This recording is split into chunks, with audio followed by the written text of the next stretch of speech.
Assalamualaikum warahmatullahi wabarakatuh. Bismillahirrahmanirrahim. Alhamdulillahilladzi an'amana bi ni'matil iman wal islam wa nusolli wa yusallimu ala khairil anam wa ala alihi wa ashabihi ajma'in, amma ba'du. Kepada yang terhormat seluruh pemirsa yang kami hormati, bahwasanya pada kesempatan kali ini kita ziarah di kawasan Gunung Tidar. Letak daripada Gunung Tidar ini berada di Kota Madya Magelang atau dekat dengan Terminal Lama. Dan pemirsa mungkin sudah ada yang mengetahui bahwasanya Syekh Subakir ini adalah salah satu yang menjadi paku bumi di tanah Jawa. Oleh karena itu, untuk kita nanti eksplor ke makam beliau, mungkin nanti kita teruskan dengan melihat view pemandangan sebelum mencapai di area makam. Mungkin itu nanti kita sambung ke dalam, masuk ke TikTok. Terima kasih. Oke pemirsa, kita teruskan kembali. Perlu menjadi informasi bagi seluruh pemirsa, jika ingin ke Tidar, kita tetap harus memenuhi protokol kesehatan karena ini dalam masa pandemi. Dan ini adalah di depan ya, tadi pintu sebelum masuk ke Gunung Tidar. Anda bisa sedikit bercanda dengan monyet, dan ini juga lokasi sangat bagus untuk selfie ataupun berfoto bersama sebelum kita masuk. Dan tentunya saat ini juga kita harus cuci tangan dan juga diperiksa suhu badan sebelum masuk ke lokasi ini. Untuk tiket sangat murah sekali. Harga tiket per orang itu hanya Rp3.000. Ada jadwal khusus untuk para peziarah yang hingga malam, yaitu malam Jumat Kliwon, kemudian malam Selasa Kliwon, dan malam Selasa Pahing dari jam 7 pagi hingga jam 23 atau jam 11 malam bagi para peziarah yang ingin sampai malam. Oke pemirsa, ini jalan sudah mulai naik. Sambil kita melihat view yang ada di tangga ini, saya sedikit bercerita bahwa Gunung Tidar terletak di Kota Madya Magelang, berada di ketinggian 503 meter di atas permukaan laut. Kawasan yang berada di tengah kota Magelang ini sebenarnya sebuah bukit, tetapi masyarakat biasa menyebutnya sebagai Gunung Tidar. Konon cerita yang berkembang di masyarakat Gunung Tidar adalah pakunya tanah Jawa. Konon Pulau Jawa yang berbentuk seperti perahu bergejolak dan akan terbawa arus laut. Para dewa kemudian mengirim utusannya untuk membuat tenang bumi Jawa dengan menancapkan paku di tengah-tengah Pulau Jawa. Setelah paku tertancap, tanah Jawa menjadi tenang. Ada beberapa fakta yang belum banyak diketahui oleh para pemirsa atau pengunjung di gunung ini, yang nanti akan saya terangkan satu persatu. Di antaranya adalah yang pertama, yaitu asal muasal nama Tidar. Ada salah satu versi yang menyebutkan bahwa nama itu berasal dari dua kata, yaitu mati dan mudar, disingkat Tidar. Jadi karena angkernya Gunung Tidar waktu dulu, maka kalau ada yang mendatangi gunung ini, kalau tidak mati ya mudar. Ini dia sama sebenarnya mati dan muda itu. Untuk menuju ke atas bukit ini, tanjakan lumayan tinggi dan curam, jadi harus hati-hati bagi para pengunjung ataupun pemirsa yang akan naik. Tapi jangan usah khawatir, karena di setiap beberapa tanjakan ada rest area. Di sini ada area untuk istirahat jika lelah saat naik ke puncak bukit. Fakta atau keunikan yang lain dari Tidar ini, seperti yang di awal tadi, Anda akan menjumpai banyak sekali monyet yang bergelantungan di sekitar perbukitan ini. Jadi jangan kaget nanti suatu saat tiba-tiba ada monyet yang mendekati. Jadi bagi pemirsa,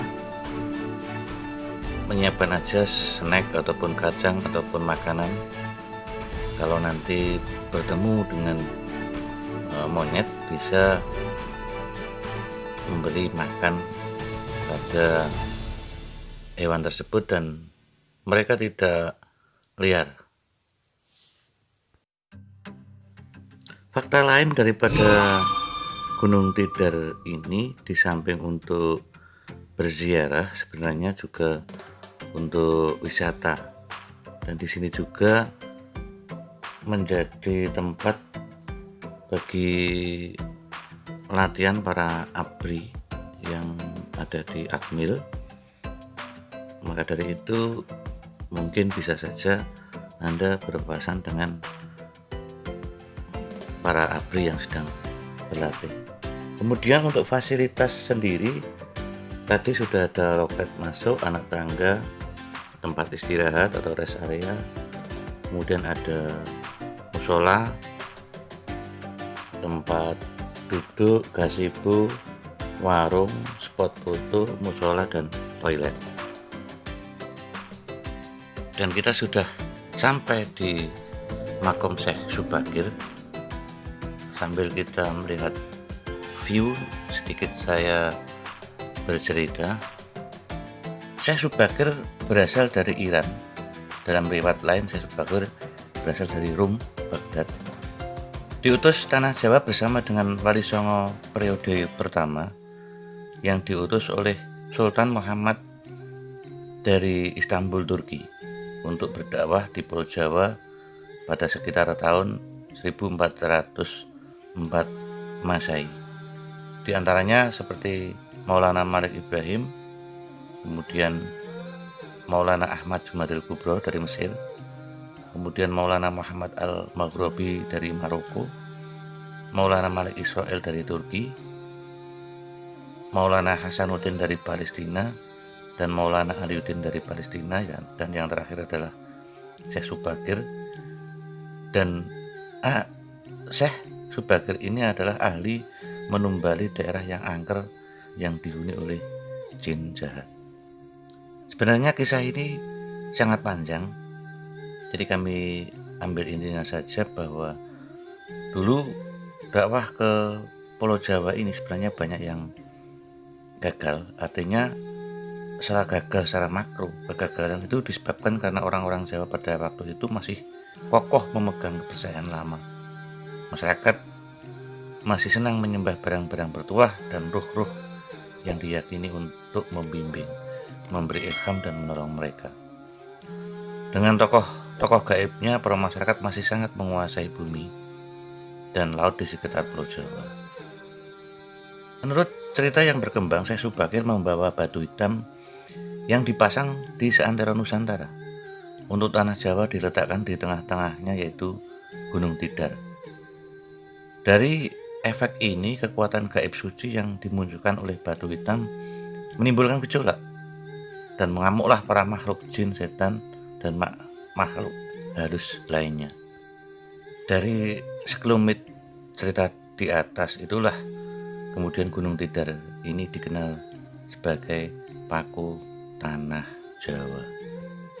Dari jalan gang ini, dari lokasi makom yang tadi, kita akan menuju ke makam Kiai Sepanjang.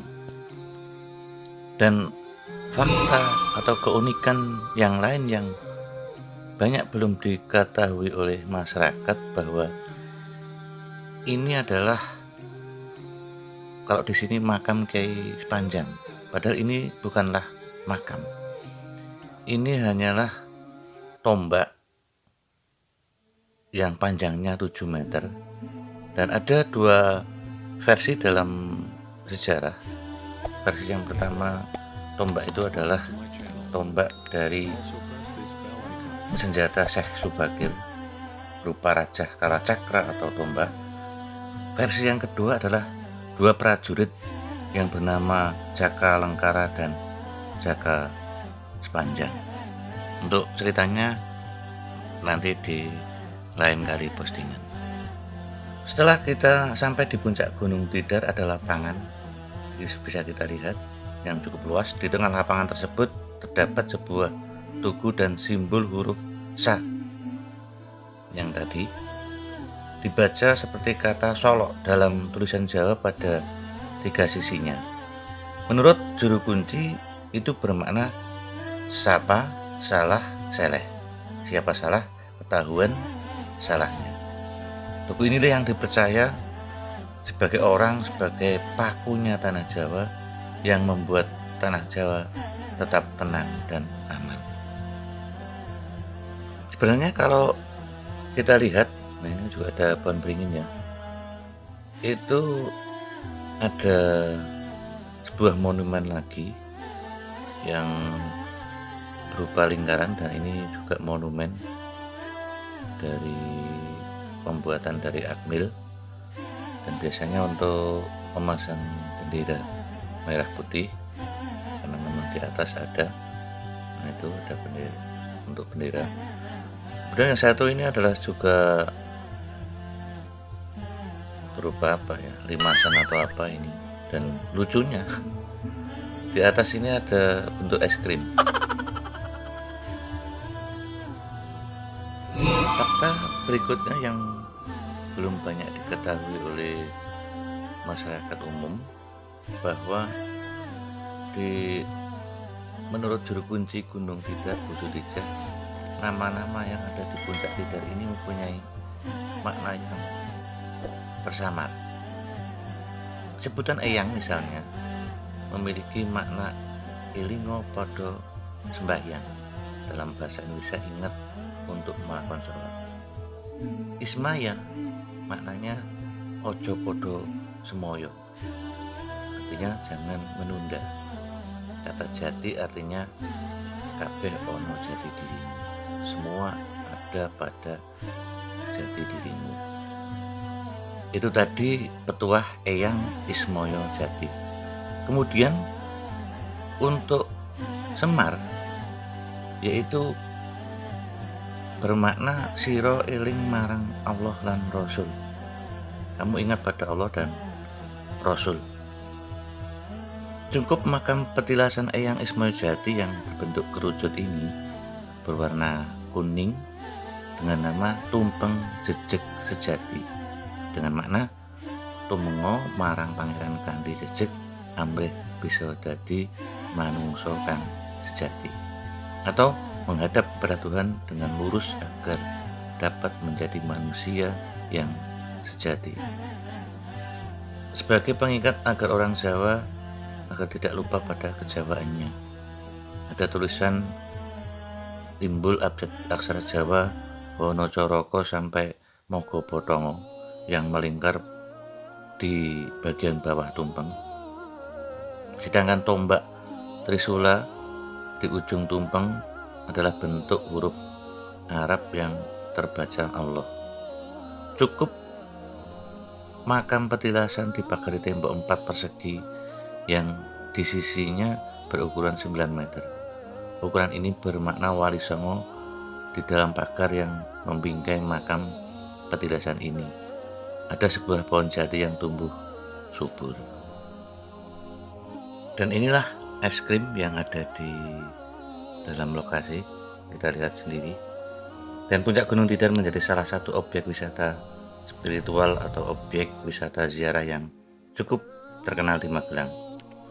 Di sini samping ada Petilasan Eyang Wismojati, juga ada Petilasan Syekh Subakir, makam Lis Panjang, dan makam Petilasan Pangeran Purboyo yang berada di bawah pohon beringin besar. Dan demikianlah eksplor kali ini. Jikalau memang ada kekurangan baik dari cerita atau dari perjalanan, kami mohon yang sebesar-besarnya.